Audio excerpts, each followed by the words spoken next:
नमस्कार साथियों। इस वीडियो में हम जो है समझने वाले हैं वो विकास की अवस्थाओं को समझने वाले हैं।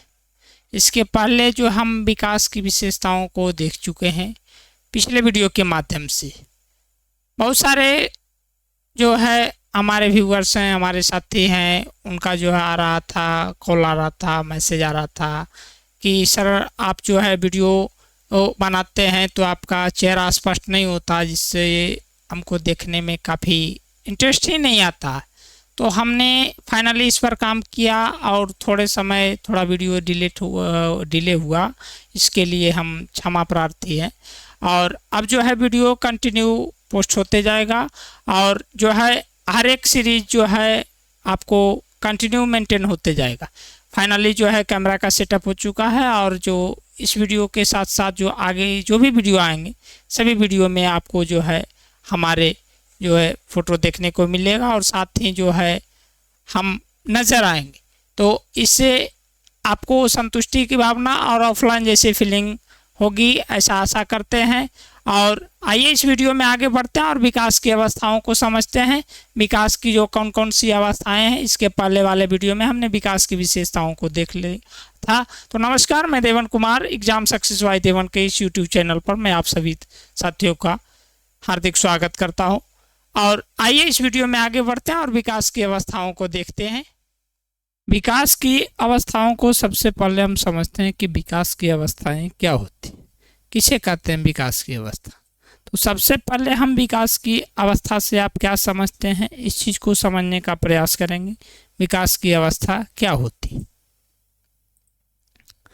विकास की अवस्था एक प्रक्रिया है, एक प्रक्रिया जो कि निरंतर चलते रहती है और परिवर्तनीय है। ये प्रक्रिया परिवर्तनीय है, अस्थायी नहीं होती। इसमें हर एक अवस्थाओं में परिवर्तन देखने को मिलता है और यह परिवर्तन जो है सतत रूप से चलता है, लगातार। यह प्रक्रिया परिवर्तनीय होती है और सतत रूप से चलते रहती है।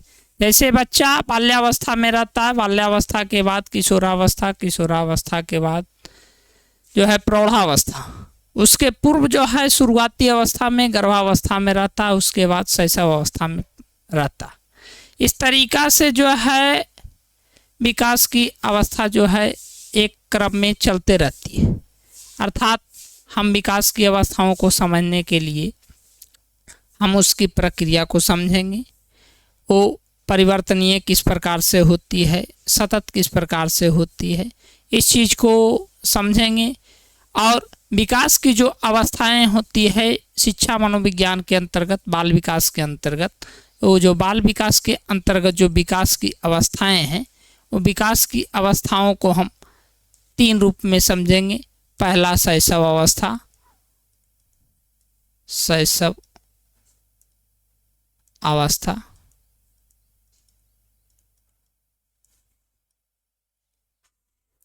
दूसरा बाल्यावस्था,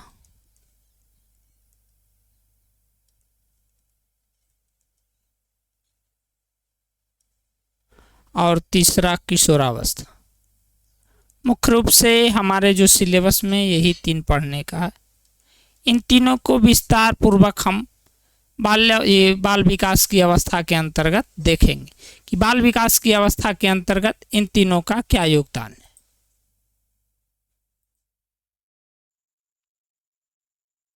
अब हम बारी बारी से विकास की प्रत्येक अवस्था को देखेंगे कि विकास की प्रत्येक अवस्था क्या क्या होती है, जिसमें शैशवावस्था, बाल्यावस्था और किशोरावस्था शामिल है। इन सभी अवस्थाओं को हम बारी बारी से देखने का प्रयास करेंगे। तो पहली अवस्था जो है उसका नाम है बाल्यावस्था, शैशवावस्था, जिसे हम देखते हैं। अब ये शैशवावस्था क्या होती है? शैशवावस्था के बारे में ऐसा कहा जाता है कि एक मनोवैज्ञानिक हैं जिनका नाम एडलर है। एडलर कहते हैं कि शैशवावस्था के महत्व पर प्रकाश डालते हैं, अपना विचार प्रस्तुत करते हैं। बालक जन्म के कुछ समय बाद ही जो है यह निश्चित किया जा सकता है कि उसका जीवन में क्या स्थान है। ये एडलर का कहना है। इसको हम लिखते हैं एडलर के अनुसार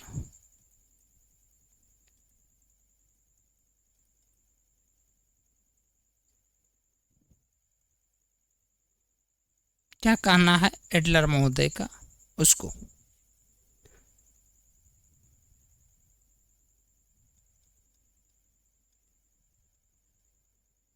बालक के जन्म के कुछ समय बाद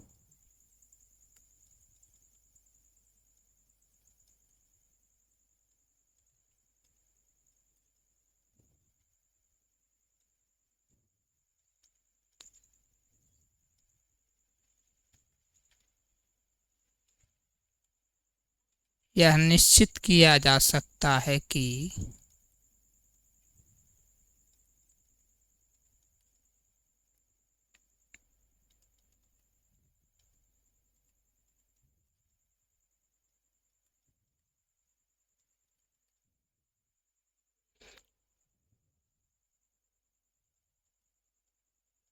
जीवन में उसका क्या स्थान है।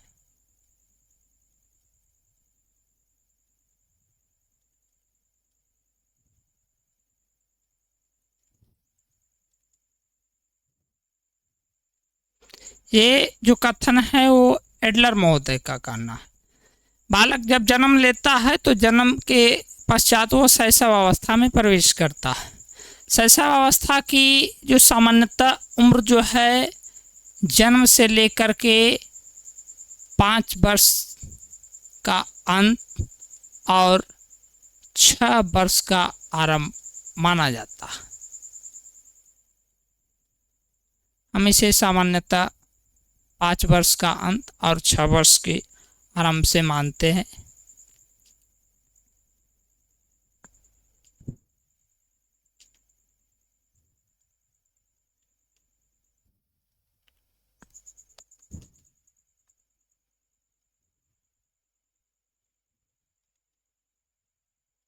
या 6 वर्ष का आरंभ, 5 वर्ष का अंत या 6 वर्ष का आरंभ, इससे हम शैशव अवस्था की उम्र का निर्धारण करते हैं। अब शैशव अवस्था में बच्चा करता क्या है, जैसे कि आपको ये पिक्चर से स्पष्ट है। बच्चा इस तरह से घूमने ज़्यादा एक निश्चित उम्र के बाद 6 महीने 8 महीने का हो जाता है तो फिर बच्चा बैठना शुरू करता है। बैठने के बाद फिर ये खड़ा होना शुरू करता है।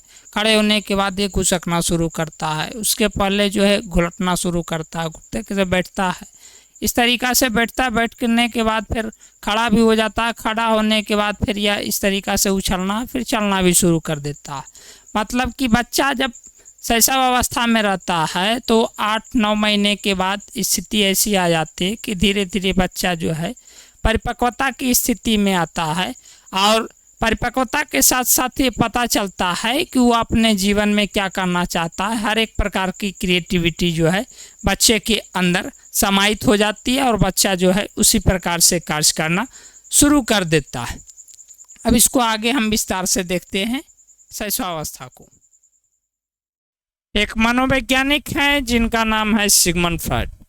सिगमंड फ्रॉइड भी उसी चीज़ को लेकर कहते हैं कि 4-5 वर्षों में बालक वो बन जाता है जो अपने भावी जीवन में बनना चाहता है। और इस चीज़ को हम लिख सकते हैं सिगमंड फ्रॉइड के अनुसार से।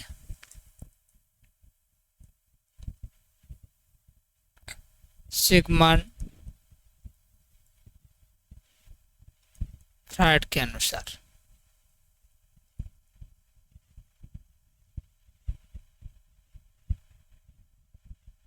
इनके अनुसार शैशवावस्था को किस रूप में बताया गया है उस चीज को लिखते हैं। 4-5 वर्षों में बालक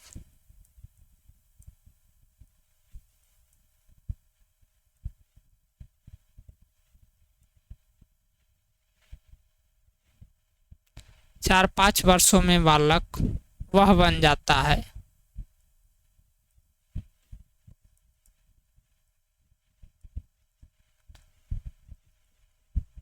जो वह जीवन में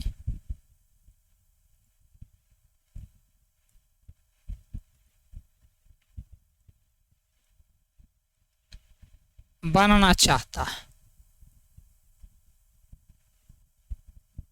यहाँ हम बात करें एडलर और सिगमंड फ्राइड की, तो दोनों बातें जो है निकल करके सामने आती है और एक ही चीज को इशारा करती है कि बालकों के भविष्य का निर्धारण जो है शैशवावस्था में ही हो जाती है। इसको और विस्तार से समझने के लिए हम इस प्रकार से समझ सकते हैं, हमारा जो पूर्ण मानसिक विकास होता है, ये मानसिक विकास जो है शैशवावस्था में ही अधिकांशतः विकास पूर्ण हो जाता है। जो संज्ञानात्मक विकास होता है वह बच्चे के उम्र के 3 साल तक पूर्ण हो जाता है लगभग। मतलब बच्चे का जब उम्र 3 साल तक होता है तो उसका जो संज्ञानात्मक विकास है जो पूर्ण हो जाता है। इसे हम लिख सकते हैं बच्चे का संज्ञानात्मक विकास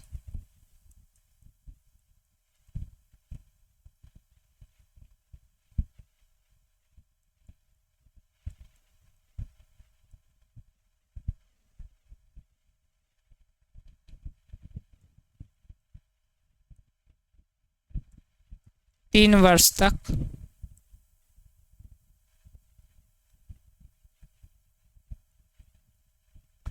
पूर्ण हो जाता है।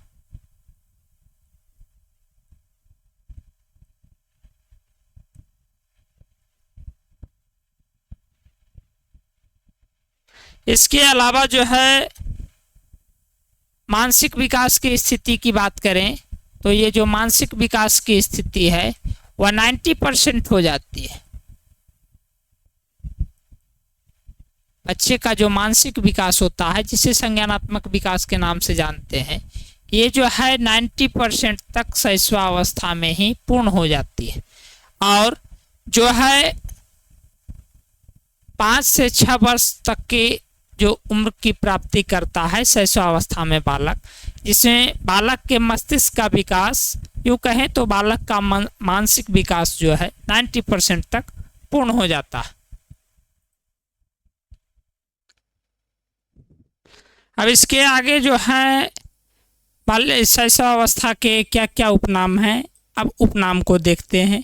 क्या क्या उपनाम हैं शैशवावस्था के उपनाम, तो हम आगे लिखते हैं शैशवावस्था के उपनाम। शैशवावस्था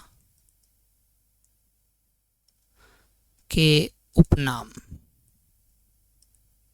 क्या क्या उपनाम शैशवावस्था के हो सकते हैं। सबसे पहले इसे हम खिलौनों की आयु के नाम से जानते हैं। यह जो अवस्था होती है खिलौने की अवस्था होती है।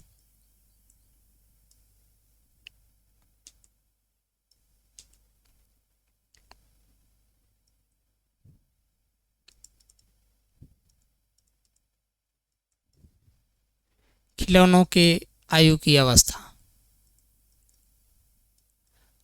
अब बात आती है कि इस आयु वर्ग के बच्चों को खिलौनों की आयु की अवस्था वाला बच्चा क्यों कहते हैं। बच्चा इस उम्र में जो है खिलौने को खेलना ज़्यादा पसंद करता है, क्योंकि उसका जो आस-पास पड़ोस के जो चिंतन की स्थिति होती है अतार्किक होती है। बच्चे तार्किक रूप से चिंतन नहीं कर पाता, उसका उम्र के अनुसार से मानसिक विकास इस स्तर का नहीं होता है कि वह तार्किक चिंतन कर सके।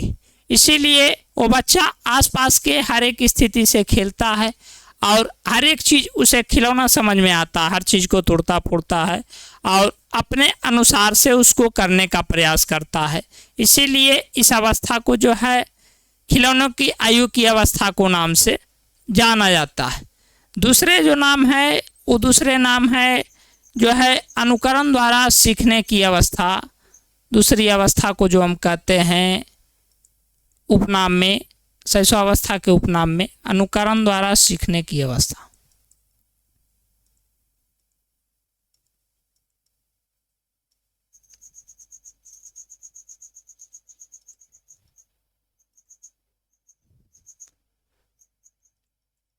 तीसरा जो नाम है भावी जीवन की आधारशिला की अवस्था,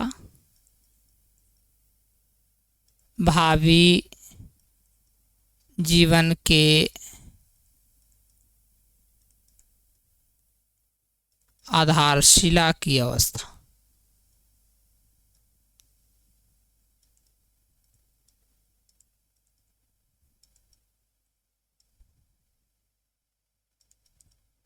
वहीं इसके बाद जो है आगे अगर हम बात करें तो इसे संस्कारों के निर्माण की अवस्था भी कहा जाता है।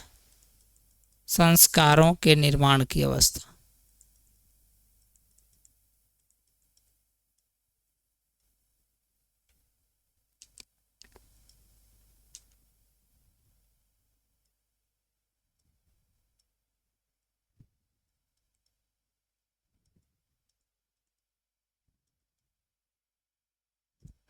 बच्चों में समस्त प्रकार के गुण जो है माता पिता से जो भी सीखता है वह इस उम्र में बहुत ज़्यादा सीखता है, क्योंकि बच्चों में अनुकरण का गुण पाया जाता है। अनुकरण द्वारा सीखने की प्रवृत्ति शैशवावस्था में अधिक होती है, जिसके कारण बच्चा जो भी कुछ सीखता है वह बड़ों का अनुकरण करके, आसपास का अनुकरण करके ही सीखता है। इसीलिए इस अवस्था को है जो अनुकरण द्वारा सीखने की अवस्था कहा जाता है। भावी जीवन के आधारशिला की अवस्था इसको इसलिए कहा जाता है क्योंकि सिगमंड फ्रॉइड और एडलर के परिभाषा से स्पष्ट है। और ये जो बच्चा 5 साल या 4 साल से 5 साल या 6 साल की उम्र तक के जो बनना चाहता है वह उसका मानसिक विकास 90% तक पूर्ण होने से वह जो बनना चाहता है उसका भावी जीवन वही तय करता है। उसी के अनुसार से अपने आगे के जीवन को बच्चा जीता है। यही कारण है इस भावी जीवन की आधारशिला रखता है। इसीलिए इस अवस्था के उपनाम में भावी जीवन की आधारशिला की अवस्था को एक उपनाम के अंतर्गत शैशवावस्था को रखा गया। शैशवावस्था का जो अंग्रेजी शब्द है इन्फेंट, ये इन्फेंट जो शब्द है 2 शब्दों के योग से बना है। यह है लैटिन शब्द, लैटिन शब्द। अब 2 शब्द कौन कौन से हैं उसको हम समझते हैं। इन प्लस फेरी। और ये दोनों शब्द का मतलब क्या होता है? इनका मतलब होता है अयोग्य, और फेरी का मतलब होता है बोलना।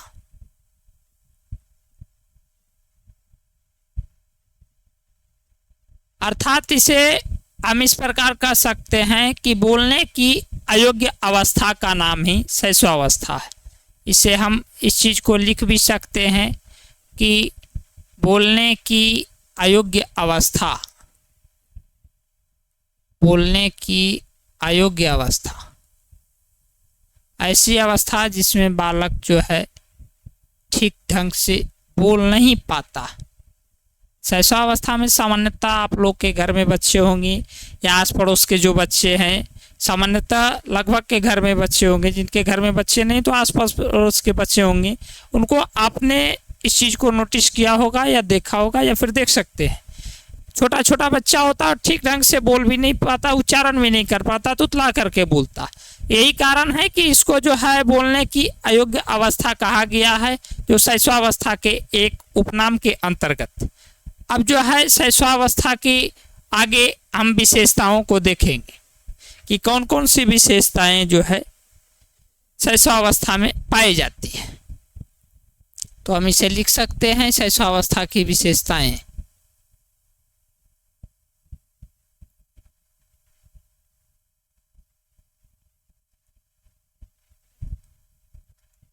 शैशवावस्था की प्रमुख विशेषताएं।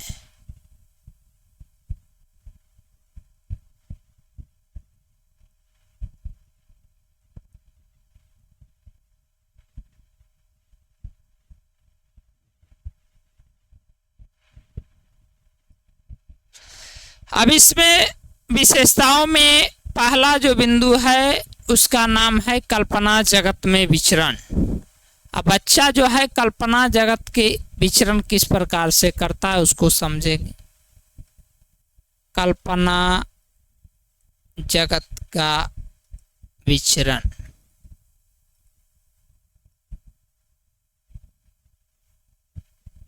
शैशवावस्था की प्रमुख विशेषताओं में एक विशेषता है जिसमें कल्पना जगत के विचरण के बारे में कहा गया। अब बच्चा जो है असहाय रूप में होता है, वह किसी के सहायता को लेकर के ही खड़ा होता है, अपने दैनिक क्रियाकलाप करता है, जैसे पेशाब करना, पैखाना करना, हर एक स्थिति को बच्चा जो है बिना सहायता के कर ही नहीं पाता। सामान्यतः ये चीज़ें जो है शैशवावस्था में ही देखी जाती है, क्योंकि बालक जब बाल्यावस्था में प्रवेश करता है तो वह आत्मनिर्भर बनने की कोशिश करता है और सामान्यतः जो दैनिक क्रियाकलाप जो होते हैं वह खुद से करना सीख जाता है। ये जो सीखता है वो शैशवावस्था के अंत तक के सीखता है और इसी कारण जो है हर एक स्थिति में वो कल्पना जगत में विचरण करता है। इसीलिए इस शैशवावस्था की प्रमुख विशेषताओं में जो पहली विशेषता है वो कल्पना जगत के विचरण की विशेषता है।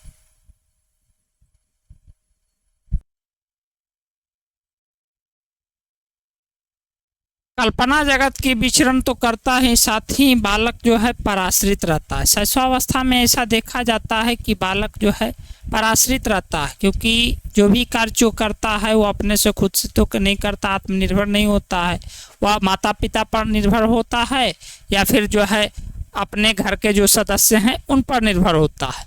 तो हर एक कार्य के लिए बच्चे को साथ रहना पड़ता है, उसके साथ सेवा करना पड़ता है बच्चों को। इसीलिए कहा जाता है कि शैशवावस्था की प्रमुख विशेषताओं में पराश्रित होना भी एक विशेषता है शैशवावस्था की। बच्चों में ऐसा देखा जाता है कि दोहराने की जो प्रवृत्ति है जो कायम रहती है। बच्चा हर एक चीज़ को बार बार दोहराता है। 2 साल 3 साल का जो बच्चा रहता है वह हर चीज़ के मम्मा हमको ये चाहिए वो चाहिए, इस तरीक़ा से जिद किसी चीज़ का बच्चा पकड़ लेता है तो उसको जब तक नहीं मिलेगा तब तक कि उस चीज़ को दोहराते रहेगा, मम्मा ऐसा क्यों हुआ, पापा ऐसा क्यों हुआ, इस तरीक़ा का बात करते रहता है। अर्थात बच्चों में दोहराने की जो प्रवृत्ति होती है जो कायम होती है वो शैशवावस्था में ही अधिक देखने को मिलती है। उसके बाद जो है अगली जो विशेषता है शैशवावस्था में शारीरिक विकास में तीव्रता देखने को मिलती है। छोटे छोटे बच्चे जो होते हैं 2 साल 3 साल 4 साल के 5 साल तक के शारीरिक विकास में जो तीव्रता देखने को मिलती है वो अधिक देखने को मिलती है। मानसिक योग्यताओं का विकास जो हम देखें तो 4-5 साल के बच्चों में जो मानसिक विकास होती है, मस्तिष्क का जो विकास होता है वो 90% तक हो जाता है। सिगमंड फ्रायड के परिभाषा के अनुसार से हमने इस चीज़ को देखा। आत्मगौरव की प्रवृत्ति होती है बच्चों के अंदर। बच्चों में आत्मगौरव कुछ भी करने को जब बोला जाता है तो बच्चा करता है तो उसे अपने अंदर आत्म स्वभाव की भावना जो है, आत्मगौरव की भावना अपने अंदर ऐसा लगता है कि हमने जो किया वो अच्छा किया और हमें इस प्रकार का काम करना चाहिए। जब बच्चे को शाबाशी मिलती है, बच्चे को टॉफ़ी दिया जाता है, खुशी से उसको दुलारा जाता है, तो ऐसा उसके अंदर प्रवृत्ति जो है शैशवावस्था के अंदर देखने को मिलती है। इस उम्र की एक विशेषता कहें या दोष कहें तो दोष ना कहें तो अच्छा है, क्योंकि बच्चा जो है जिज्ञासु प्रवृत्ति और उस उम्र में सामान्यतः नैतिकता का अभाव देखने को मिलता है। माता पिता जिस अनुसार से बच्चे को सिखाते हैं उसी अनुसार से बच्चा हर एक एक्टिविटी करता है। बच्चा को अगर कहा जाता है कि बच्चा ये तुम्हारे अंकल हैं इसको नमस्ते करो, ये तुम्हारे आंटी है नमस्ते करो, भैया दीदी है नमस्ते करो, तो बच्चा करता है। लेकिन जैसे ही पास पड़ोस के लोगों को बच्चों के साथ वो गाली देना सीख जाता है तो वो जैसे करता है वो बच्चा भी उसी तरीक़ा से करना शुरू करता है। अर्थात बच्चा जो है अनुकरण करके तो सीखता ही है, साथ साथ में जो नैतिकता घर में सिखाया जाता है उसका पालन करता है। साथ ही जो अगल बगल में किसके साथ क्या व्यवहार करना चाहिए वो चीज़ अनुकरण के द्वारा ही सीख जाता है और उस चीज़ को ही अपने जीवन में ढाल लेता है, जिसके कारण उसमें सामान्यतः नैतिकता का अभाव देखने को मिलता है। किसके साथ कौन सा व्यवहार करना चाहिए इस व्यवहार की जानकारी उस बच्चे के अंदर नहीं पाई जाती है। अगली जो विशेषता है वो सामाजिक भावना के विकास की विशेषता है। सामाजिक भावना के विकास, कुछ भी काम माता पिता करने लगते हैं तो उसके साथ साथ जो मामा मैं भी करूँगा, पापा मैं भी करूँगा, भैया मैं भी करूँगा, इस तरीक़ा का जो है स्थिति बच्चों के अंदर देखने को मिलता है। साथ ही साथ जिज्ञासु रहता है, वह हर एक काम को खुद से करेगा और जो कुछ करने में उसको अच्छा लगेगा उस चीज़ को तब तक करते रहेगा जब तक कि उसके मन न भर जाए या फिर उस काम को पूर्णता ना हो जाए, अगला आदमी जो काम करके हट नहीं जाए। इस प्रकार से उसमें जिज्ञासा की प्रबल प्रवृत्ति देखने को मिलती है। 3 से 4 साल का जो बच्चा होता है वह एकांत में खेलने की प्रवृत्ति रखता है।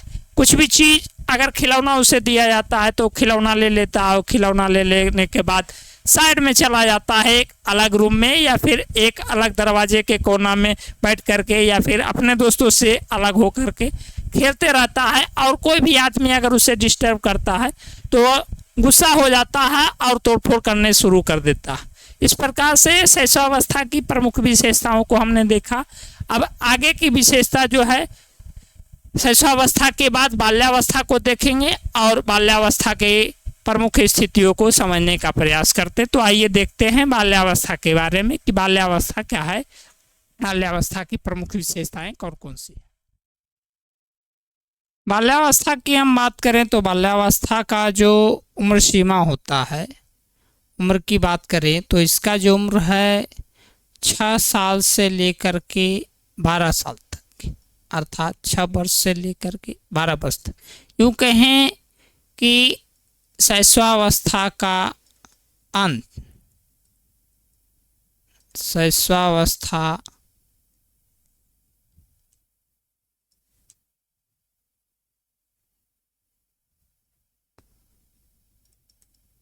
का अंत तथा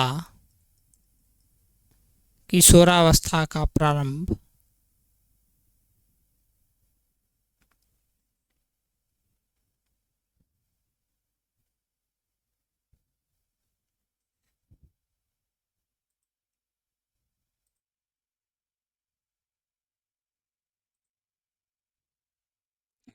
शैशवावस्था का अंत और किशोरावस्था के प्रारंभ के बीच की अवस्था जो है वो बाल्यावस्था कहलाती है।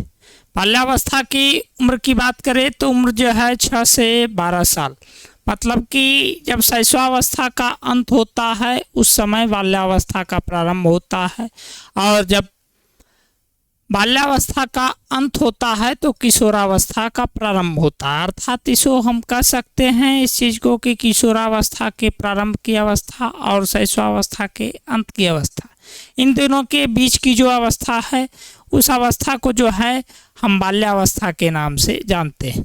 बाल्यावस्था के अन्य उपनाम की बात करें जो कि दूसरे नामों से जाता है, जैसे हम शैशवावस्था को उपनाम से जाना जाता था, उस अनुसार से बाल्यावस्था को भी उपनाम के नाम से जाना जाता है। तो कौन कौन से उपनाम हैं, जिसमें आरंभिक विद्यालय की आयु, शैशवावस्था में बालक जो है विद्यालयी स्तर पर प्रवेश नहीं कर सकता औपचारिक रूप से, लेकिन यहाँ जो है बाल्यावस्था में जैसे ही बालक प्रवेश करता है वो आरंभिक विद्यालय की आयु में चला जाता है और औपचारिक रूप से विद्यालय में उसका प्रवेश हो जाता है, दाखिला हो जाता है और बच्चा स्कूल जाना शुरू कर देता है। यही कारण है कि उसे आरंभिक विद्यालय की आयु जो कहा जाता है। गंदी अवस्था क्यों कहते हैं इसको? गंदी अवस्था के नाम से इसीलिए जानते हैं क्योंकि ये जो अवस्था होती है बालक जो है कहीं भी खेल कूद लेता, अपने दोस्तों के साथ इधर उधर घूम फिर लेता है और जैसे ही कुछ देता है कीचड़ वगैरह या फिर पानी वगैरह, धूरी गर्दा, हर चीज़ बालू में खेलेगा, गिट्टी में खेलेगा, धूल में, हर जगह खेल करके अपने कपड़ा को गंदा कर लेता। उसे ये परवाह नहीं होता है कि हम जो गंदा कर रहे हैं तो मम्मा डांटेगी, पिताजी डांटेंगे, भाई को डांटेगा, क्या करेगा, उससे कोई मतलब नहीं। इस कारण से जो बच्चा के जो इस अवस्था के उपनाम जो है गंदी अवस्था के नाम से हम जानते हैं।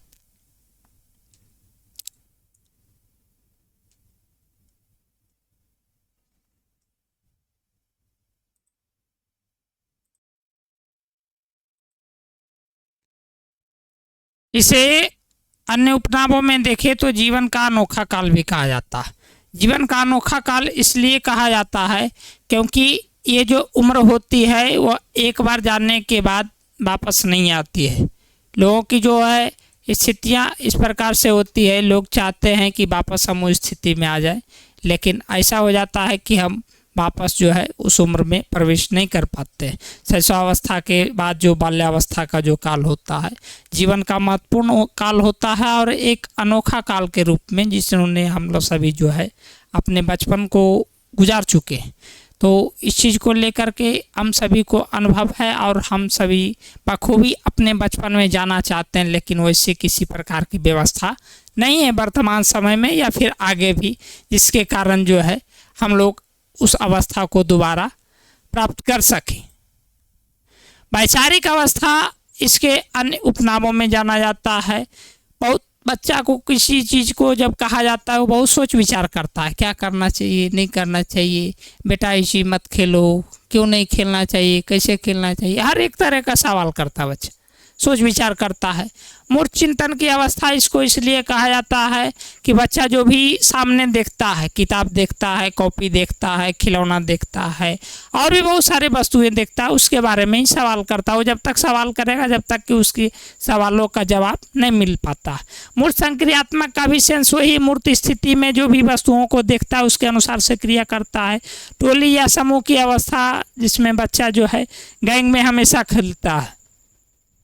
शैशवावस्था में हमने देखा कि बच्चा जो है टोली में नहीं खेलता था, 3 साल का बच्चा तो एकांत अवस्था में चला जाता है, लेकिन बच्चा जो है इसमें जो खेलना है समूह बना करके 4, 5, 6 अपने आसपास टोला पड़ोस के बच्चे, या फिर स्कूल चल जाता है तो स्कूल में जो है बच्चों का एक अपना एक मित्र मंडली का निर्माण होता है और बच्चा जो है समूह में ही खेलना कैसे पसंद करता है। इसीलिए इस अवस्था को खेल की अवस्था के नाम से भी जानते हैं, निर्माणकारी अवस्था के नाम से जानते हैं। अब निर्माणकारी अवस्था मतलब कि कोई भी चीज़ करेगा तो अपने कोई भी खिलौना है उसके पास मान लिया और वो खिलौना को तोड़ेगा और फिर जोड़ेगा, फिर चक्का खोलेगा, फिर इस तरीक़ा से मतलब कर देता है कि जैसे हर एक चीज़ को अलग तरीके से करने का प्रयास करता है अपने तरीके से, और हर चीज़ में क्रिएटिविटी उसको नज़र आता है कि हम इस चीज़ को हम अलग तरीके से कर सकते हैं। इसीलिए इसे निर्माणकारी अवस्था के नाम से जानते हैं। अब इसके आगे हम बाल्यावस्था की परिभाषाओं को देखेंगे। विभिन्न मनोवैज्ञानिकों के अनुसार से जो परिभाषाएं जो दी गई है वो भिन्न भिन्न प्रकार से और अलग अलग तरीके से दी गई है। एक मनोवैज्ञानिक हैं जिनका नाम है अस्टाइन। अस्टाइन कहते हैं शायद ही कोई ऐसा खेल हो जिसे 10 वर्ष की उम्र का बालक न खेलता हो। अब इस प्रकार के जो कथन है वो अस्टाइन का है।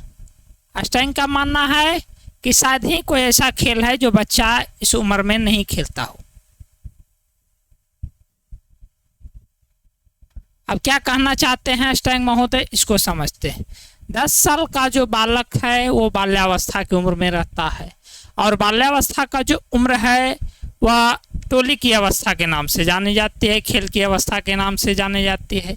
बच्चा खेलता है वो भी समूह में खेलता है और जब समूह में बच्चा खेलता है तो उसमें अपने बहुत सारे साथी रहते हैं उसमें, और जो साथी रहते हैं उसमें सभी का विचार जो है महत्वपूर्ण होता है। एक बालक अगर उसमें रुस जाता है मतलब कि रुस हो जाता है, उसे विचार नहीं मिलता है, तो अन्य बालक उसको मनाने में लगे जाते हैं।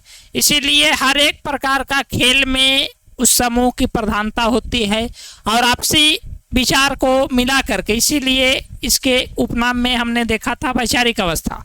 तो हर एक विचार को मिला करके बच्चा खेल खेल करता है और एक तरह की क्रिया को खेलता है हर एक तरीके से। इसीलिए इस उम्र का जो है 10 वर्ष की उम्र तक का जो बालक है, कोई ऐसा खेल ना रह गया होगा जिसे बालक ना खेलता होगा, ये स्टाइन का कथन है। वहीं किलपैट्रिक महोदय हैं जो कहते हैं बाल्यावस्था प्रतिद्वंदात्मक समाजीकरण का काल है। अब प्रतिद्वंदात्मक समाजीकरण से क्या तात्पर्य? समाजीकरण की जो पहली अवस्था होती है उसकी शुरुआत जो है समाज की घर परिवार से होती है।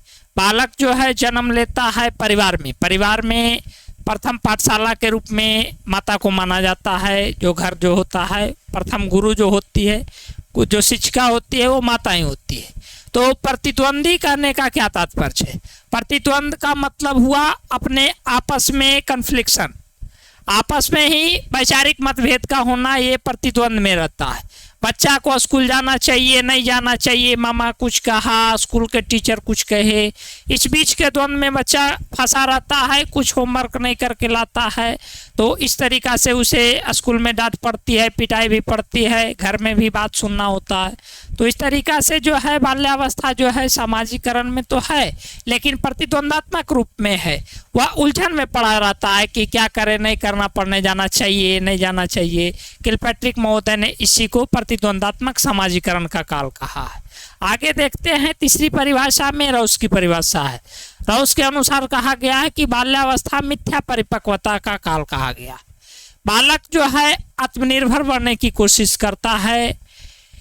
इस उम्र में, बाल्यावस्था की उम्र में बालक जो आत्मनिर्भर बनना चाहता है लेकिन वास्तविकता में वो बन नहीं पाता, क्योंकि जो बड़े लोग उसके पापा हैं उसके बड़े भाई बहन हैं, ये सब चीज़ है जिस तरीक़ा से कपड़े पहनते हैं या फिर जिस तरीक़ा से कोई काम करते हैं उसको हूबहू नकल उतारने की कोशिश करता है। मतलब कि ये चाहता है कि हम इस काम को परिपूर्ण है कर सकते हैं लेकिन वैसा कर नहीं पाता है। बच्चे में इस प्रकार के गुण विकसित होने लगते हैं। यही कारण है राउस के अनुसार से जो इसको बाल्यावस्था को मिथ्या परिपक्वता का काल कहा गया। और हम आगे बढ़ते हैं और बाल्यावस्था की विशेषताओं को देखते हैं कि बाल्यावस्था की कौन कौन सी विशेषताएं हैं। बाल्यावस्था की विशेषताओं की बात करें तो बाल्यावस्था की जो प्रथम विशेषताएं हैं, जो बाल्यावस्था की जो विकास दर है, विकास दर धीमी गति से होती है। वो धीमी गति से विकास दर जानने का क्या तात्पर्य है? जो विकास का जो दर है वो धीमी गति से। अब धीमी गति से जो विकास दर होती है वो किस प्रकार से होती है? शैशवावस्था में हमने विकास दर को देखा कि तीव्र हो जाती है, बच्चे की उम्र जो है अधिक बढ़ती है और उनके अनुसार से शारीरिक विकास होता है। लेकिन बाल्यावस्था में शैशवावस्था की तुलना में विकास दर है जो धीमी गति होती है। वहीं जब किशोरावस्था में बालक जो प्रवेश करता है या बालिकाएं प्रवेश करती है तो उसके जो विकास दर की गति जो है बाल्यावस्था की तुलना में उच्च हो जाती है, जबकि शैशवावस्था में भी तीव्र रहती है, किशोरावस्था में भी तीव्र रहती है और बाल्यावस्था में ये जो विकास का दर है जो धीमी गति से हो जाती है। आत्मनिर्भरता की स्थिति पाई जाती है, आत्मनिर्भर बनने की कोशिश करता है। ये बाल्यावस्था की विशेषताओं में जिसको हमने देखा मिथ्या परिपक्वता के काल में राउस के परिभाषा के अनुसार से। कार्य कारण में संबंध स्थापित करना सीख जाता है, मतलब कोई काम हुआ तो कैसे हुआ, क्यों होना चाहिए, नहीं होना चाहिए, ये सभी चीज़ें जो है बालक जो है सीख जाता है। और उसका जो कारण, मतलब गिलास में पानी है तो पानी अगर गिर गया ज़मीन पर तो ज़मीन पर फैल गया, ज़मीन पर फैलने के बाद है जो पानी जो ज़मीन पर फैल गया, ज़मीन भीग गया, तो जो फर्श भीग गया उससे वो बच्चा समझ जाता है कि पानी गिरने से फर्श भींगा है। तो इसका जो कारण है पानी गिरा इसीलिए फर्श भींगा।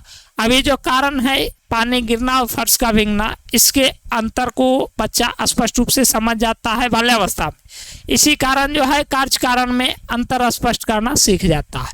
रचनात्मक कार्य करना बच्चा शुरू कर देता है, विभिन्न प्रकार के क्रिएटिविटी को करता है, जो शैशवावस्था में भी हमने देखा लेकिन बाल्यावस्था में इसकी अधिकता देखने को मिलती है। हर एक प्रकार के वो चित्र बनाएगा, हर एक प्रकार के कलाकारी करेगा, जितने तरह के स्थिति जो है घर में बहुत सारे छोटे छोटे चीज़ रहेंगे उससे बहुत सारे क्रियाकलाप करेगा और हर चीज़ को बनाने की कोशिश करेगा। साथ ही तर्क, चिंतन, स्मरण आदि में तीव्रता आ जाती है। बच्चा जो है तीव्र गति से तर्क करने शुरू कर देता है, चिंतन जो है मूर्त रूप में करता है और स्मरण शक्ति में वृद्धि हो जाती है। बच्चा किसी भी चीज़ को याद बहुत जल्दी कर लेता है और बहुत जल्दी याद करने के साथ साथ उसकी स्मरण शक्ति जो है तीव्रता देखने को मिलती है। व्यवहार की चंचलता में कमी इसके जो है प्रमुख विशेषताओं की बात करें तो बाल्यावस्था में प्रमुख विशेषताओं के रूप में इस चीज़ देखने को मिलती है कि जो बालक के जो व्यवहार है उसमें चंचलता जो है कमी आ जाती है। शैशवावस्था में चंचलता की अधिकता होती है क्योंकि जो व्यवहार में परिवर्तन आता है धीरे धीरे बच्चों के अंदर समझ विकसित हो जाती है। नैतिकता का अभाव हमने शैशवावस्था में देखा, वहीं बाल्यावस्था में नैतिकता का अभाव नहीं होता। जबकि वह नैतिकता को धीरे धीरे पालन करने लगता है, समाज के मान्य व्यवहारों को समझने लगता है, अपने से बड़ों को सम्मान करना सीख जाता है। व्यवहार में बहिर्मुखता आती है, हर एक चीज को वह स्पष्ट रूप से व्यक्त करना शुरू कर देता है, क्योंकि शिशुअवस्था में इस चीज को हमने देखा, व्यवहार में बहिर्मुखता नहीं आती। बच्चा जो कुछ कुछ चीज बोल पाता है और बात बात पर डांटने पर रोने लगता है, लेकिन बाल्यावस्था में बच्चों में बहिर्मुखता आने लगती है। व्यवहार में किसी भी चीज को करने पर, समझाने पर बच्चा वो जो स्पष्ट रूप से क्रियात्मक रूप में करके दिखाता है। आगे विशेषताओं की बात करें तो 8वीं जो विशेषता है, भाई बहनों में अक्सर झगड़े को देखने को मिलते हैं। बाल्यावस्था की विशेषताओं में एक विशेषता ये भी है। अब भाई बहन में अक्सर झगड़ा किस प्रकार की होती है, इस चीज को समझना है। मान लिया कि एक घर में 2 बच्चे हैं, एक भाई है एक बहन है, मतलब एक लड़का एक लड़की है। जनरली हमारे समाज में ऐसा देखा जाता है कि लड़कों को अधिक प्यार दुलार हर चीज मिलता है और लड़कियों को कम मिलता है, और कम मिलने के कारण उसके अंदर जो है अपने आप में हीनता की भावना विकसित होने लगती है। घर में आप लोग अक्सर देखते होंगे, और इसके कारण जो है बहन को भी नासमझ होने के कारण और बाल्यावस्था की उम्र होने के कारण दोनों जो है अक्सर एक ही चीज को लेकर के झगड़ने लगते हैं। अगर कोई खिलौना आया, कोई कपड़ा आया, तो हमारे लिए ऐसा क्यों आया, उसके लिए ऐसा क्यों आया, इसको लेकर के भाई बहनों में अक्सर ये झगड़े देखने को चलती है। ये झगड़ा किस लिए चलता है? बराबरी के लिए। इस चीज को समझना जरूरी है, बराबरी के लिए, समानता के लिए। ये झगड़े जो होते हैं समानता के लिए, समानता को लेकर के झगड़े होते हैं, इसका कोई और कारण नहीं होता। अगर समानता कायम हो जाती है वहाँ झगड़े नहीं होते। ये सामान्यतः बहुत सारे परिवारों में देखने को मिलता है, लगभग घरों में इस प्रकार की उम्र के बच्चों में ऐसे देखने को मिलता है। संग्रहण करने की प्रवृत्ति का विकास होता है। बच्चे के पास अगर 5 रुपया कोई परिवार देते हैं या फिर कोई भी चीज़ रहता है उसके पास, तो उस चीज़ को संग्रह करके रखता है, समेट करके रखता है, ताकि उसको जो है आगे अपना जीवन में काम ला सके और आगे आने वाले दिनों में काम सके। यौन ऊर्जा जो है सुप्त रहती है। यौन ऊर्जा का जो स्थिति है बाल्यावस्था में सुप्त देखने को मिलता है। यही कारण है जो लड़का और लड़की जो है आपस में मिलजुल करके खेलते हैं, शैशवावस्था में भी खेलते हैं और बाल्यावस्था में भी खेलते हैं, लेकिन जैसे ही वो किशोरावस्था आ जाता है तो किशोरावस्था की उम्र के साथ साथ जो है वो अलग अलग रहना शुरू कर देते हैं। अब वस्तुओं में समानता और अंतर की स्थिति को देखेंगे। वस्तुओं में समानता और अंतर को है जो बालक समझने लगता है। ये सामान्यतः बाल्यावस्था में ही देखने को मिलता है, क्योंकि शैशवावस्था में जब बालक रहता है तो इस चीज़ की समझ नहीं होती है, कौन बड़ा है कौन छोटा है, उस चीज़ को नहीं समझ पाता है, और कौन चीज़ में अंतर, क्या अंतर है, कौन सी वस्तु में समान है, इस चीज़ को अंतर करना शुरू नहीं करता। लेकिन शैशवावस्था में जब बालक रहता है तो इस चीज़ को अंतर करना शुरू कर देता है, छोटी छोटी घटना का उल्लेख किया करता है। अब छोटा छोटा घटना का उल्लेख बाल्यावस्था में कैसे करता है बालक जैसे ही स्कूल में जाता है तो स्कूल में जाने के बाद जो हर एक प्रकार की गतिविधि होती है वो बच्चा कहता है कि मामा मेरे साथ ही टीचर इसने पढ़ाया, ये टीचर इसने हमको ये होमवर्क दिया, आज बच्चे जो जो नहीं सुनाए उसकी पिटाई हुई, हम बच गए। इस प्रकार के हर एक घटनाओं का उल्लेख हुआ अपने माता के साथ, पिता के साथ, अपने बड़े भाई बहन के साथ सामने जो है करता है, जो उसके दैनिक क्रियाकलाप में घटती है। वस्तु अस्थायित्व की भावना जो है इसके अंदर विद्यमान होती है। बाल्यावस्था में प्रबल जिज्ञासा की प्रवृत्ति होती है, बच्चों के हर एक चीज़ को जानने की इच्छा कायम रहती है, जिसके कारण जो बच्चा जो है हर एक चीज़ पर सवाल करता है और इच्छा अपना जाहिर करता है। निरुद्देश्य भटकने की प्रवृत्ति होती है। बाल्यावस्था में ये बहुत ही स्थिति देखने को मिलती है। छोटा छोटा जो बच्चा होता है वो खेलने को जब व्यस्त हो जाता है, इधर उधर चल जाता है खेलने के लिए। अब उसको समय का पता नहीं चल पाता है, कोई प्रकार का उद्देश्य नहीं होता है और सारा दिन भूखे प्यासे खेलते रहता है। और जब घर के परिवार वाले खोजने चलते हैं तो इधर उधर भटकना मिलता है, घर में पिटाई पड़ती है, डांट पड़ती है। इस तरीक़ा से जो बच्चा जो है निरुद्देश्य भटकता रहता है। बच्चों में अनुकरण करने की प्रवृत्ति शैशवावस्था में भी होती है, बाल्यावस्था में भी देखने को मिलती है। सामूहिक खेलों में रुचि, क्योंकि खेल की अवस्था इस अवस्था के उपनाम में हमने देखा था मानसिक विकास तीव्र होता है। वास्तविक वस्तुओं द्वारा शिक्षा इसको मिलती है। जो चीज़ आंखों के सामने होता है, प्रत्यक्ष रूप में बालक जिस चीज़ को देखते हैं उसके द्वारा ये शिक्षा ग्रहण करते हैं। क्रिया द्वारा शिक्षा अर्थात खेल खेल में शिक्षा करके सीखने पर बल होता है बाल्यावस्था में। यही कारण है कि बच्चा जो हर चीज़ में करके सीखने पर ज़्यादा गतिशील, और जॉन डेवी का जो प्रयोजनवादी शिक्षा है वह करके सीखने पर जोर देता है। अब हम इसके आगे चलते हैं और किशोरावस्था की जो है उपनाम, विशेषता और उसकी परिभाषाओं को हम देखते हैं। किशोरावस्था 12 वर्ष के अंत और 13 वर्ष का आरंभ तक माना जाता है, और उससे लेकर के 18 वर्ष का अंत और 19 वर्ष के आरंभ तक की स्थिति को समझा जाता है, वो किशोरावस्था के अंतर्गत। ये जो किशोरावस्था है वो एडोलसेंस शब्द से निर्मित है। अब ये एडोलसेंस शब्द लैटिन भाषा का शब्द है, जिसे हम लैटिन शब्द के नाम से जानते हैं। वो लैटिन शब्द है एडोल्सियर। एडोल्सियर का जो अर्थ होता है उसका अर्थ है टू ग्रो, मतलब वृद्धि करना, वृद्धि की ओर ले जाना या फिर परिपक्वता की ओर ले जाना। ये एडोल्सियर का मतलब होता है। हिंदी पर्यायवाची शब्द में इसे किशोर के नाम से जानते हैं या फिर किशोरी के नाम से। एडोलसेंस का जो मीनिंग है उसके अनुसार से, अर्थात हम कह सकते हैं कि जो एडोल्सियर जो शब्द है, एडोल्सियर का मतलब होता है मानव जीवन के एक अवस्था जो परिपक्वता की ओर ले जाती है। परिपक्वता की ओर ले जाने वाली अवस्था को हम एडोलसेंस के नाम से जानते हैं, किशोरावस्था के नाम से जानते हैं। अब यहाँ जो परिपक्वता है वो शारीरिक परिपक्वता केवल ना होकर के मानसिक परिपक्वता भी शामिल है। इस परिपक्वता में शारीरिक परिपक्वता से तात्पर्य कार्य क्षमता की वृद्धि से है, वहीं मानसिक परिपक्वता से तात्पर्य तर्क, चिंतन, कल्पना शक्ति का विकास, उनके सोचने समझने की क्षमताओं का विकास से है। अब आगे बढ़ते हैं और किशोरावस्था के जो उपनाम हैं उस उपनाम को हम देखते हैं। किशोरावस्था के उपनाम में जो पहला नाम आता है उसको हम उलझन की अवस्था के नाम से जानते हैं। ये उलझन की अवस्था क्या होती है? सामान्यतः बाल्यावस्था में जब बालक रहता है तो सामान्य रूप से ऐसा देखा जाता है समूह में खेलता कूदता है और अपने दोस्तों साथियों की संगी के साथ व्यस्त रहता है। लेकिन एक निश्चित उम्र को पार करने के बाद बालक जब किशोरावस्था में प्रवेश करता है, तो जब किशोरावस्था में प्रवेश करता है तो उसमें शारीरिक परिवर्तन बहुत सारे देखने को मिलते हैं, जिसके कारण जो है वह अपने आप को उलझन में महसूस करता है। और साथ ही पारिवारिक दबाव कुछ इस तरीक़ा से होता है, क्योंकि उम्र उसकी 13-14 साल की हो जाती है, लगभग 9th में चला जाता है।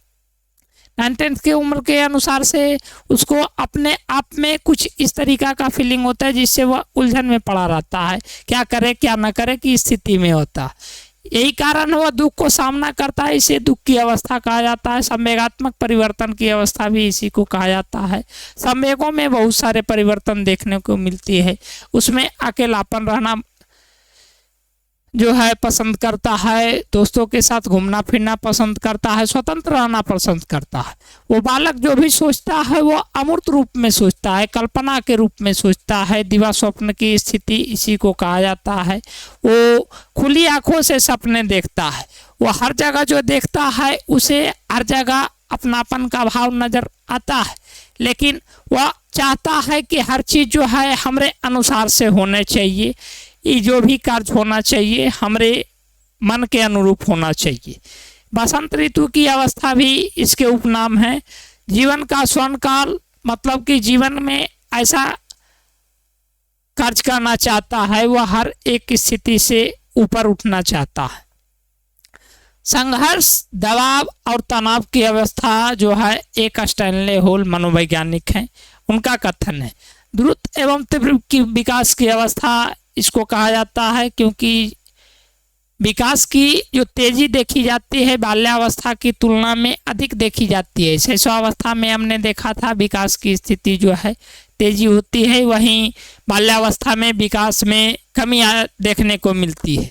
वही किशोरावस्था के आने के साथ साथ शारीरिक और मानसिक विकास में तीव्रता को देखने को मिलती है। इसीलिए इस अवस्था को द्रुत एवं तीव्र विकास की अवस्था को नाम से जाना जाता है। अपराध की नाजुक अवस्था, अपराध की एक नाजुक अवस्था करने का सेंस है। इस उम्र में आते आते बालक जो है अपराध प्रवृत्ति की ओर ज़्यादा उन्मुख होता है। बच्चा में अपराधी बनने की प्रवृत्ति ज़्यादा विकसित होती है, क्योंकि वह गैंग एज में पहुंच जाता है, टोली की बात मानता है, माता पिता की बातों को नकार देता, जिसके कारण उसके अंदर अपराधी प्रवृत्ति विकसित हो जाती है, गलत लोगों का संगति हो जाती है, जिसके कारण जो है इसे अपराध की एक नाजुक अवस्था भी कहा जा सकता है। ये किशोरावस्था के उपनाम में संकलित है। अब आगे हम किशोरावस्था की विशेषताओं को देखते हैं। किशोरावस्था की विशेषताओं में जो क्रो एंड क्रो का एक कथन है, वो कथन कहता है कि 16 वर्ष की उम्र तक पूर्ण मानसिक विकास जो है एक किशोर या किशोरी के अंदर हो जाती है। अब 16 वर्ष की उम्र तक के पूर्ण मानसिक विकास का क्या तात्पर्य है? वहीं जेबी वाटसन का कथन है कि 18 वर्ष की उम्र तक के बच्चों में पूर्ण मानसिक विकास हो जाता है।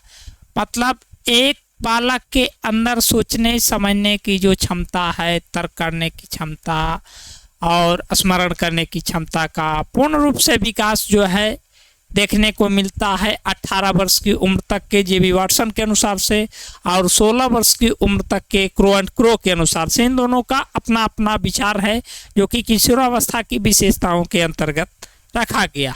वहीं चिंतन, सोच, विचारधारा, मनन, कल्पना और स्मरण दिवा स्वप्न का विकास जो है, दीपा स्वप्न का तात्पर्य कल्पना तरंग से है। इन सभी का जो विकास है 18 वर्ष तक की अवस्था तक के पूर्ण हो जाता है जेबी वाटसन के अनुसार से और क्रो एंड क्रो के अनुसार से।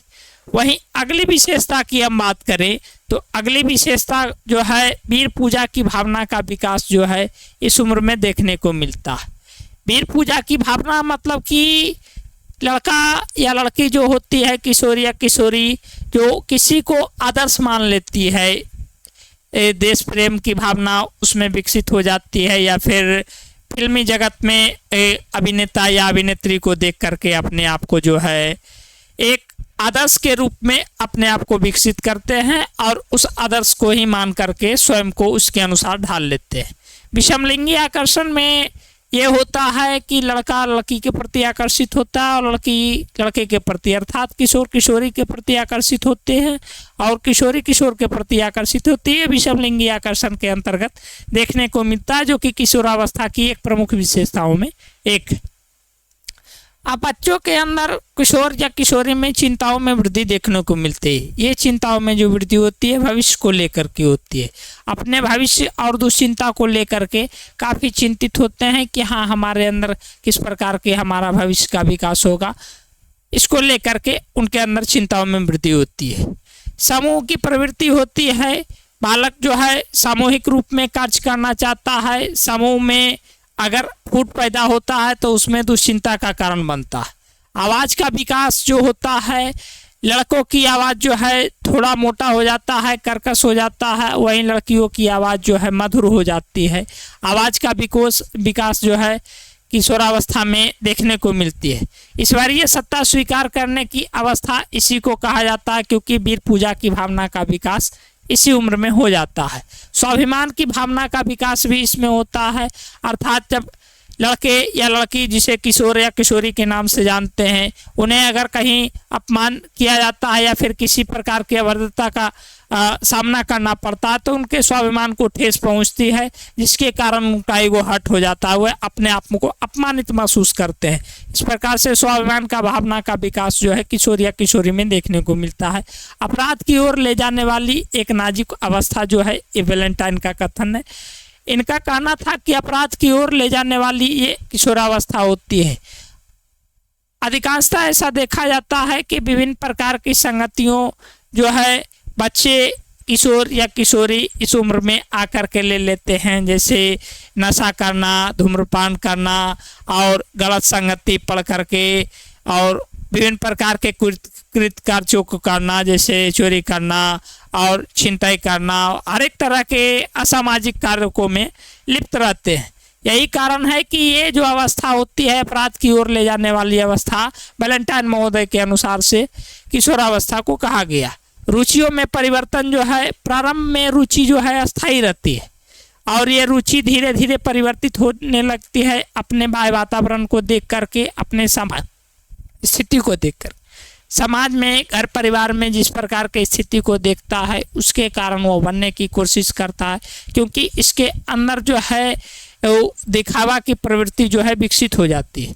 पुरुषत्व और नारीत्व के गुणों का विकास से तात्पर्य यह है कि पुरुषत्व की प्राप्ति जो है किशोर करते हैं और नारीत्व की प्राप्ति जो है किशोरी करते हैं। अर्थात लड़कों में पुरुषत्व की भावना का विकास हो जाती है, उसमें पुरुष के समस्त गुण जैसे दाढ़ी मूछें आना और शारीरिक विकास और कार्य क्षमता में वृद्धि, और नारीत्व के गुण किशोरी में विकसित हो जाते हैं, जैसे शारीरिक गुणों में परिवर्तन, मासिक स्राव का आना और अन्य सारी क्रियाएं जो है एक नारीत्व के जो भी गुण होते हैं वो किशोरी के अंदर विद्यमान हो जाते हैं। उन सभी गुणों का विकास जो है किशोरियों में हो जाता है, जो कि एक नारीत्व की प्राप्ति होती है। इस प्रकार से पुरुषत्व और नारीत्व के गुणों का विकास जो है किशोर और किशोरी के अंदर हो जाता है। अब आगे बढ़ते हैं और किशोरावस्था की और विशेषताओं को देखते हैं। अगली जो विशेषता है वो विशेषता दिवा स्वप्न या कल्पना तरंग की विशेषता बताती है। ये खुली आंखों से दिन में सपने देखते हैं, डे ड्रीम्स, कि हम इस प्रकार के कार्य करेंगे, हम फर्स्ट डिवीज़न पास होंगे, हम आईएएस बनेंगे, आईपीएस बनेंगे, या फिर किसी प्रकार के हम खेल में जाएंगे, डॉक्टर बनेंगे, इंजीनियर बनेंगे। इस प्रकार के जो दिवा स्वप्न जो है तरह तरह के बच्चे देखने लगते हैं। किशोरावस्था में सामान्य रूप में ऐसा देखने को मिलता है, जो कि वास्तविकता से इसका दूर दूर तक संबंध नहीं होता है। नेतृत्व की भावना का विकास भी इस उम्र में देखने को मिलता है। बच्चा जो है नेतृत्व की भावना का विकास करते हैं बच्चों में। हर चीज़ में इसका प्रमुख पहचान जो त्याग की भावना होती है, बलिदान की भावना होती है, साहस होती है, सहयोग और मित्रता सेवा की भावना होती है। बच्चों अगर कुछ वैसी चीज़ें देखते हैं आसपास में, उस तरीका के लड़ाई झगड़े, तो उसको में साहस दिखाते हैं। आपस में कोई मित्र जो है कोई उलझन में पड़ता है तो वहाँ सहयोग की भावना विकसित होती है और कुछ कर गुजरने की स्थिति में बलिदान की भावना की विकास होता है। देश प्रेम की भावना यहाँ पर जागृत होती है। स्वतंत्रता और विद्रोह की भावना भी इस उम्र में देखने को मिलती है। यह किशोरावस्था की एक प्रमुख विशेषताओं में से एक है। अब स्वतंत्रता, बालक या बालिकाएं जो किशोर या किशोरी होती है इस उम्र में आने के बाद अपने आप को स्वतंत्र रखना चाहते हैं, अपने आप को घर इस स्थिति से दूर रख करके एकांत भाव में जीना चाहते हैं, और यही इसी पर सामाजिक बंधन होता है। सामाजिक बंधन के कारण जो है उनमें विद्रोह की भावना पनपती है और वे विद्रोही स्वभाव के हो जाते हैं। लंबाई और विकास में तीव्र परिवर्तन देखने को मिलता है किशोर और किशोरी के अंतर। बाल्यावस्था में विकास की दर को हमने धीमी गति से देखा था, वही लंबाई और विकास में तीव्र परिवर्तन जो है किशोरावस्था में होने लगता है। लड़कों की तुलना में लड़कियों की लंबाई अधिक हो जाती है और लड़कों की लंबाई लड़कियों की तुलना में कम होती है किशोरावस्था में। उच्च स्थिति और महत्व की अभिलाषा होती है। लड़के और लड़कियों में सामान्यतः ऐसा देखा जाता है कि बच्चे जो है अपने आप को प्रायः किशोर और किशोरी उच्च स्थान पर देखना चाहते हैं, उच्च पदों पर देखना चाहते हैं। वैसी महत्वाकांक्षा को लेकर के आगे बढ़ते हैं। उस प्रकार के महत्वाकांक्षा उनके अंदर विकसित हो जाती है। और अंत में जो विशेषताएं हैं वो व्यवसाय के चयन से, वह द्वंद्व की स्थिति में होते हैं किस प्रकार के व्यवसाय का चयन करें। उनके प्रति जो है सोच में द्वंद्वात्मक होता है, निश्चित मार्गदर्शन का अभाव होता है, निश्चित परामर्श का अभाव के कारण वो व्यवसाय के चुनाव में कठिनाई का सामना करते हैं और कठिनाई का अनुभव करते हैं व्यवसाय के चयन में लेकर के। तो इस प्रकार से इस वीडियो के माध्यम से हमने जो देखा वो देखा, सबसे पहले जो देखा वो शैशवावस्था के साथ साथ उसके परिभाषा के साथ साथ हम उसके क्या उपनाम हैं उपनाम को देखा। उपनाम के साथ साथ हमने जो देखा उसकी विशेषताओं की। उसी अनुसार से हम बाल्यावस्था को देखें, बाल्यावस्था के उपनेम उपनाम जो है, उसके बाद बाल्यावस्था की विशेषताओं को देखें। बाल्यावस्था की विशेषताओं के साथ साथ हम अंत में किशोरावस्था का जो परिभाषा है, किशोरावस्था को हम कैसे समझेंगे, उसके साथ साथ किशोरावस्था के उपनाम, किशोरावस्था की विशेषताएं, इन सभी चीज़ों को इस वीडियो के माध्यम से हमने देखा। इस वीडियो का PDF प्राप्त करने के लिए हमारे जो टेलीग्राम चैनल है, उस टेलीग्राम चैनल को ज्वाइन कर लेंगे। साथ ही जो नए साथी इस वीडियो को देख रहे हैं, उस चैनल को सब्सक्राइब कर लेंगे और साथ में बेल आइकन को दबाना न भूलेंगे।